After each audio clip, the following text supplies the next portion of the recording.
सीताफळ चोरायला गेलो ना तिथं मला पकडला. तर चला नमस्कार मित्रांनो, तुमचं सगळ्यांचं स्वागत आहे. आज तर आतून आणं चालते ही सगळी उठवायला म्हणा. जास्ती काही नाही बोलता बाहेर पाहुणे आली ती म्हणून लगेच फटाफट तयार झालो. ही दिदी आपल्याला फॉलो करतो म्हणून दिदी जाऊ बस आराम कर. एक तासात लगेच दिदीला आणला नाश्ता विष्टाने. इकडं थोडंसं लॅपटॉपची सेटिंग चालू होती. सेटिंग बिघडलेली म्हणून लगे आपणच सेटिंग करावं लागेल. तसंच दिदीला चॉकलेट दिली पण दिदी लाजत होती. दिदी बोलू घे. दिदीने घेतला म्हणून दिदीला बोललो थँक्यू. लगेच तसाच आपण तयार झालो कुठंतरी जायला. आपल्याला होती ऑर्डर कसली होती ते तुम्हाला नंतरच्या ब्लॉगमध्ये सांगेन. तर लॅपटॉपची बॅग घेतली ना निघलो मी पुढे जायला. जास्ती काही नाही बोलता आपल्या गावात मित्र परिवार आले त्यांना हाय हॅलो केला सगळ्यांना. त्यांना बोललो बाय मी चाललो आता बाहेर. इकडं ज्यूस प्यायला बी लागलो. ज्यूस होता तर बनानाचा. अननसचा अक्का तो खावखाव करीत होता.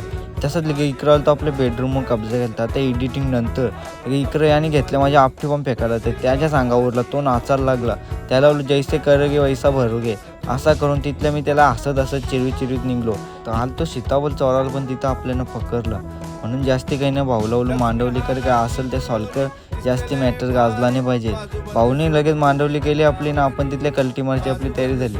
मी तसं झालो इकडं आलो कारण की असं बैल न्यायचा होता फेरायला पण टेम्पो बंद पडले म्हणून जास्ती काही नाही बोलतं. हे बोलता काही नाही होणार आज टेम्पो बंद पडले जायला भेटणार नाही. तसंच जास्ती काही नाही त्यांना बोललो बाय ना आलो भेंडीला. पहिले खाल्ला मिक्स प्लेट नंतर खाल्ला मसाला डोसा. सगळं दणकून लगेच तसंच गेलो माप द्यायला गेलो. कपडे चॉईस केलं तर 2 शर्ट आणि 1 पॅन्ट. जास्ती काही नाही बोलतं पाहिलं बोलू पटकन घे नाही तुझा रोबोट आहे तो इलाचं बंदवर. तो रोबोट सारखा उभा राहिले म्हणून त्याला काही नाही बोलता बोलू भाई इकडं पण बघ. मी तसंच त्याला लागला नको बघू आता आपलं बघ इकडं सबस्क्राईब वाढलं आणि 3000 झालं.